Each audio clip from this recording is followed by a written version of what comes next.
Pada ujungnya Darussalam.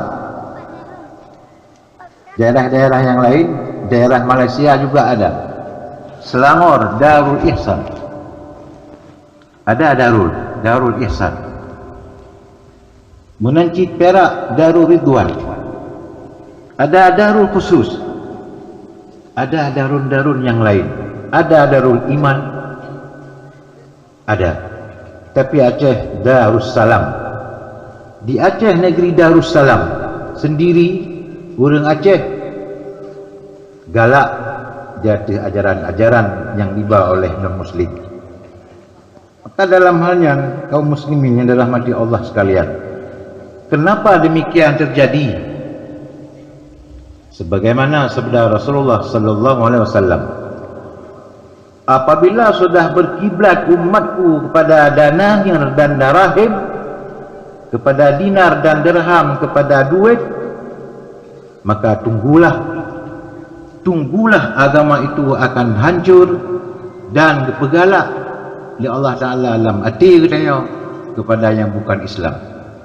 Tanya kalian jina orang pecrok-pecrok darahim wa dananir, berlomba-lomba pada kekayaan, berlomba-lomba pada menumpuk harta, tidak ingat lagi kepada yang betul dalam agama. Itulah maka sebab kata Rasulullah, kamu lihat wahai sahabatku, bahawa di suatu masa kamu timbullah penyakit wahan. Bila sudah timbul penyakit wahan, maka kamu bahaya. Kata sahabat, wahai Rasulullah, pakiban kamu bakwatiannya itu kamu adit, itu kamu ramai, wa antum kasir, kamu ramai sekali. Tapi karena kamu ada penyakit wahan. Wamal wahan ya Rasulullah? Mana yang dikatakan wahan wahai Rasulullah? Hubbul mal wa hubbul jah wa karahatul mauti. Cinta kepada harta, cinta kepada kemegahan, kebencian kematian. Cinta kepada harta, hanjur harta. Hanjir debit bak jalan kebajikan.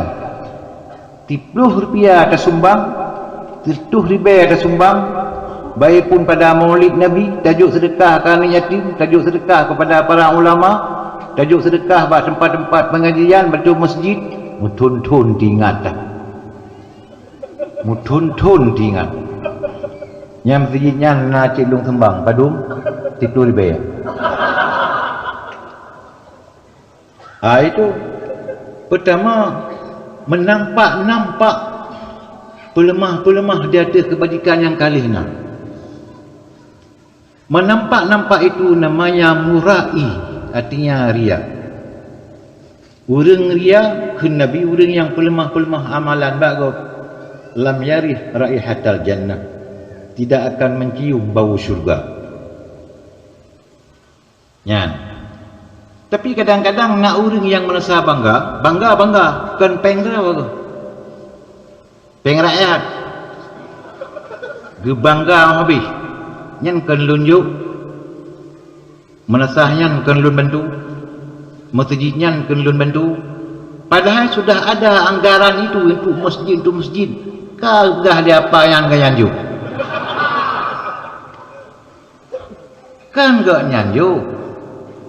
Tahu bahagia lagi orang pegang aspirasi you know. Ya, aspirasi itu bukan punya DPR. Ini salahnya abang pegang kita yang mak orangnya. Kan punya ayah DPR. Ada pemerintah lebih hak untuk menunjukkan. Tapi kadang-kadang kiban yang herdawai. Itu karena ilmu agama tidak ada. Maka apapun yang tak pegat, membuat bangunan, pegat nanggarau, pejit macam sebagainya, han mungkin. Punya orang yang memang hana ilmu pengetahuan agama. Mungkin. Karena demikian, menurutku sekalian, awaluddin ma'rifatullah, awal-awal agama mengenal Allah turi Allah dia pun yang teh Allah yang teh hangdanya yang teh urung si idanya yang teh ada dor yang teh ada rob pat matanya baru na ya mengenal para ulama-ulama